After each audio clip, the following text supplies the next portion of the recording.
Hi everyone, it's Marla. Welcome back to my channel, Eclipse Astrology and Tarot. It's that time once again, the weekly reading. And before I get started, I just want to say thank you to everyone who's liked, subscribed, and shared my videos and my Facebook page and my posts.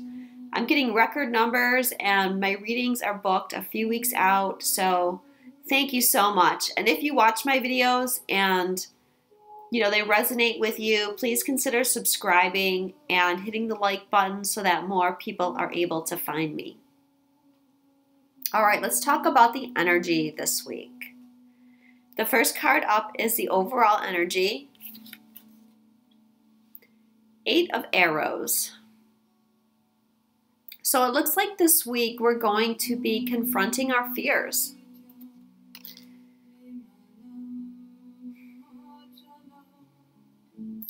What I'm getting is that this is decision time. A few weeks ago, I talked about a big decision coming up and that we were getting ourselves ready to make it.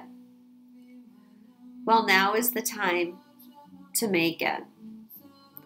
Only I'm feeling that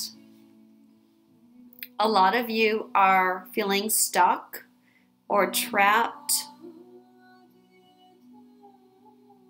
anxious and stressed out about having to make this decision.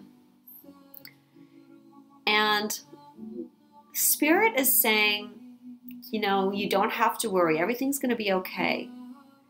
This card, the Arrows card, represent the mental body. So the only thing that's holding you back are your own thoughts.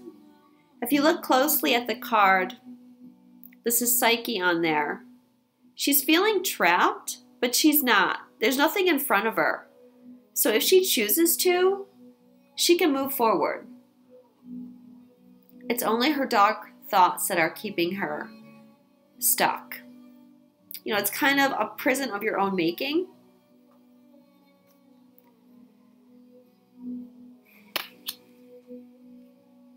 The next card is the Hidden Influence. Wisdom. And this card is about tapping into our intuition, a higher level of knowledge.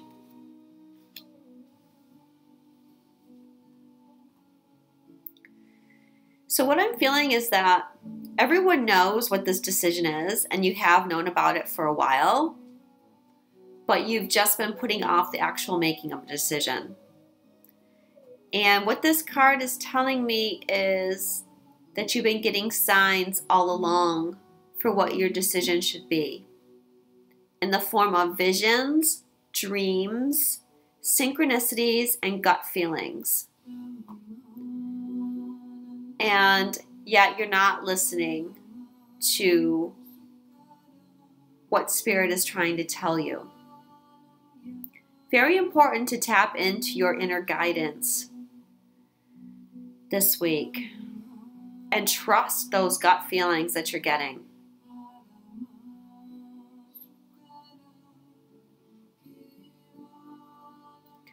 All right, also, you don't know everything. Something is being hidden from you, and it's not until you actually make this decision that this hidden information comes to you. But the hidden information is going to help you feel better about whatever the decision is that you're making. It's like you're worried and you're stressed out over something, and then when you actually make the decision, it's like, oh well, that thing was going on, so really this was no big deal. That's kind of what I feel like. And I feel also like it's something from the past. I feel very strongly that karma is involved here.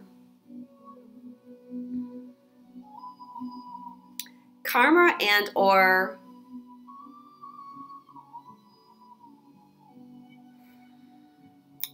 some kind of behavior, like a habit, like a habitual behavior something that you keep doing over and over again that you have to confront within yourself.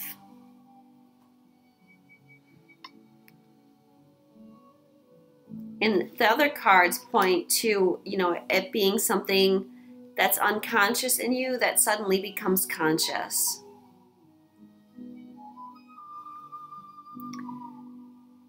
And when I look at these two cards, what I think about is Saturn-Neptune square.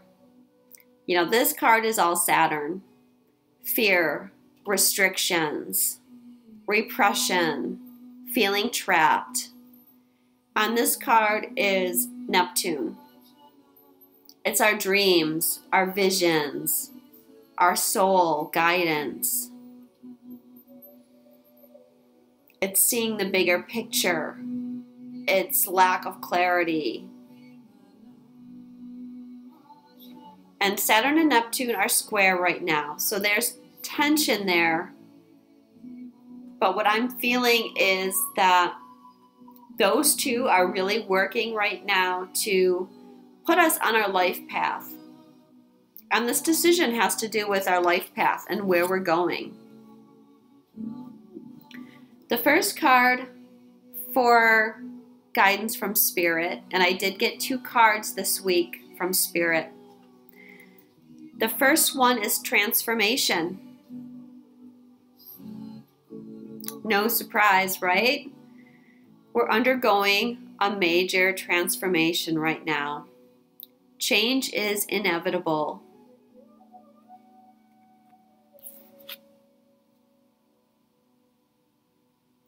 Whether you fear it or not, it's going to happen. So you might as well release the fear and anxiety over it and just accept it. So we're moving into the new. We're transforming out with the old and with the new. And in order to get rid of the old has to pass away. And that can be difficult. And there's a grieving process with that.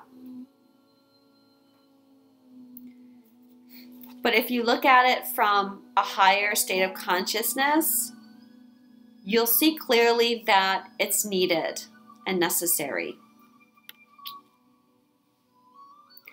And this card can also mean reincarnation.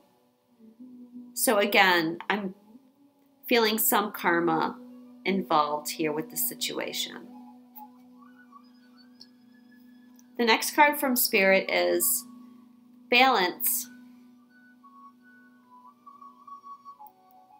And last week I talked a lot about balancing the masculine and feminine, both internally and externally. That's clearly being represented again here on this card, as well as creative energy, the coming together of 2 opposing forces in order to create a third energy. You'll see behind Venus there's water, behind Vulcan there's fire. This is balancing of emotions with spirit.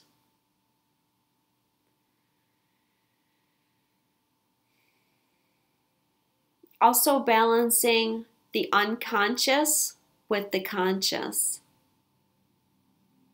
So things that are unconscious to you right now may become conscious.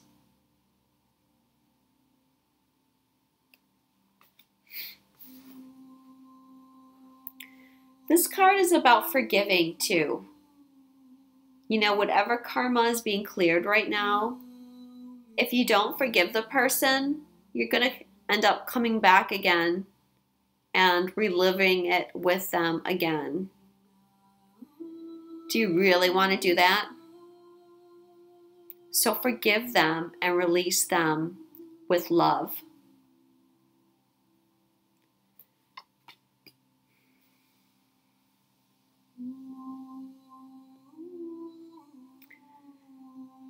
The last thing I want to say about this card is also, traditionally this is the Temperance card, so that's being patient. Everything is happening in divine timing. So just relax and go with the flow.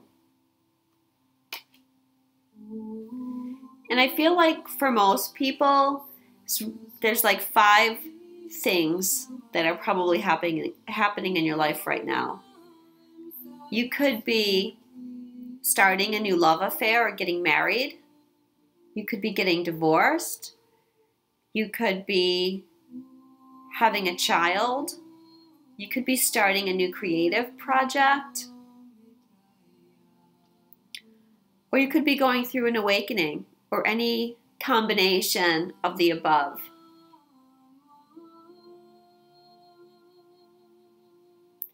So just trust that whatever is happening for you is divinely planned, in your best interest, and trust that everything is going to be okay, because it is.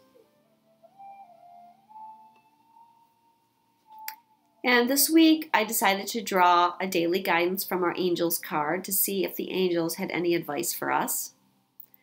And the card they gave me was Change in Direction. Honestly, I don't make this stuff up. This is how the cards come up. But every week there's a major theme.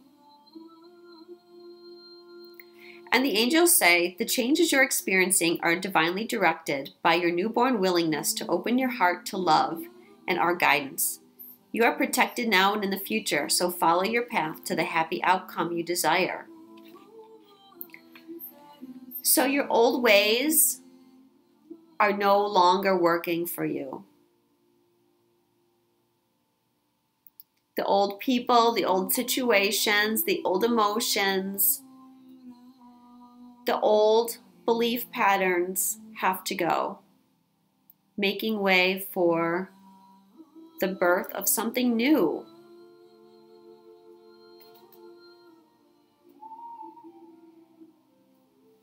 And, you see a little baby on the card. And babies are such a blessing. And you are a blessing too.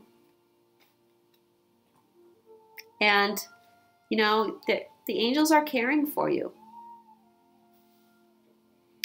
Now, besides Saturn and Neptune this week, I'm also feeling that love is going to play a big role because Venus is kind of running through the gauntlet, I feel, this week. Poor Venus, she's going to meet up with Saturn, Neptune, Black Moon Lilith, Amor, Karma, Uranus, and then next week Pluto. Oh, and Chiron too. So you can see she's really, Chiron will be next week, sorry. You can see that Venus has a lot going on. So you can expect a lot going on in your life around love and around women, perhaps around money as well. And when I was looking at the cards, I realized that we have 3 women here on the cards that all found themselves in a very negative situation. We have Scheherazade, who is the narrator of 1001 Nights. And in the story, the king's wife was unfaithful. So he decided that every day he would marry a new woman and the next day have her executed so that he could marry the next one. And that way he'd always have a faithful wife. Well, Scheherazade was chosen one day, and she was very wise. And she started telling the king a story. And dawn came, and the story wasn't finished. So the king granted her a reprieve so that the next night she could finish telling the story. Well, she kept that going on and on for 1001 nights. And at the end of that, the king was in love with her and made her his queen, and of course never executed her. Pluto and Persephone. Persephone, the daughter of Ceres, was out picking flowers one day when Pluto, king of the underworld, came along and kidnapped her and raped her. But Persephone actually fell in love with Pluto and embraced her role as queen of the underworld. Then we have Venus, and the gods decided that Venus was running around and being a little bit too promiscuous, so they decided that she would marry, and they married her to Vulcan, who was considered the ugliest of the gods. So we have a little bit of the Beauty and the Beast story here. But Venus, you know, she didn't let that stop her. She just carried on with all her dalliances as if she wasn't married. So three different women, three different myths. Yet in each situation, they could have let this happen to them. And they could have fallen apart. And they could have just given up, given into their fears. And, you know, in Scheherazad's case, it might have led to her death. But instead, they chose to be strong. They chose to embrace their wisdom and embrace their path. And that's what you're going to do this week. So have a good week. Stay strong. I love you, and I'll see you next week.